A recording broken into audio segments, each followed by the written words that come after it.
क्या रजब भट्ट जल्द ही सलाखों के पीछे होंगे? जी अस्सलाम वालेकुम नाज़रीन, मैं आपकी मेज़बान हुमा खालिद और आप देख रहे हैं डेली पॉइंट। नाज़रीन, रजब भट्ट पर इस्तगासा केस हो चुका है और अब रजब भट्ट का बचना मुश्किल हो चुका है। इस्तगासा क्या है तो आइए ज़रा मैं आपको बता देती हूँ।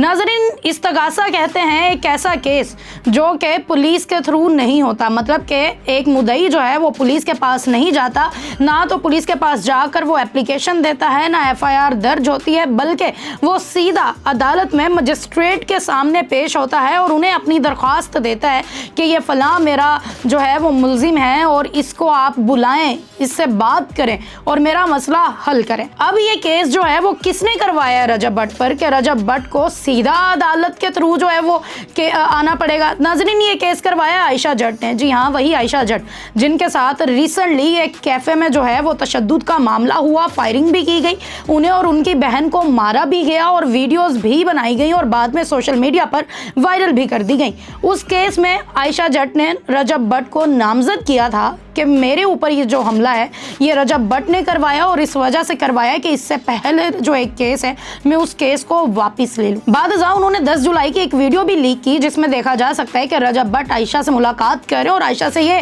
कहते हुए दिखाई देते हैं कि आप अपना ये जो केस मेरे ऊपर है वो वापस ले लो और मैं आपका हेल्प करता हूँ, आपकी मदद करता हूँ सलमान हैदर के खिलाफ केस करने में। बादशाह एक ऑडियो भी आजकल लीक हो रही है जिसमें सलमान हैदर और आयशा जट की आवाज़ आ रही है और लोगों को अब ये लग रहा है कि शायद सलमान हैदर और आयशा जट जो थी वो आपस में मिलकर रजब भट्ट को फंसाना चाह रहे हैं या रजब भट्ट के फेम को ठेस पहुंचाना चाह रहे हैं या फिर रजब भट्ट के थ्रू खुद फेम हासिल करना चाह रहे हैं। ये मामला दिन ब दिन संगीन से संगीन होता जा रहा है और इंसाफ किसी को भी नहीं मिल पा रहा। कोई नहीं जानता इसमें कौन मुल्जिम है, कौन कितना सच्चा है, कौन कितना झूठा है।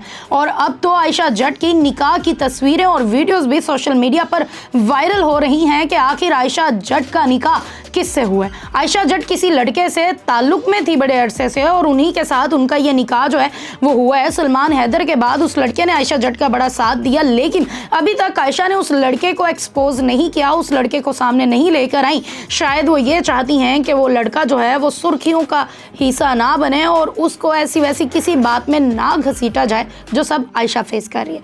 नाज़रीन, अब रजब भट्ट को अदालत ने 18 अगस्त को बुला लिया है कि रजब भट्ट को सीधा हमारे पास लेकर आए। फर्द जुर्म भी आयद कर दी गई है रजब भट्ट समेत 5 मजीद मुल्जिमान पर। अब रजब भट्ट जब 18 अगस्त को वहां पर आएंगे तो फिर क्या होगा? क्या रजब भट्ट को गिरफ्तार कर लिया जाएगा, उनकी गिरफ्तारी डाली जाएगी, या फिर उन्हें बाइज्जत बरी कर दिया जाएगा और उनको आज़ाद कर दिया जाएगा हर एक केस से? आने वाले वक्त में क्या होगा?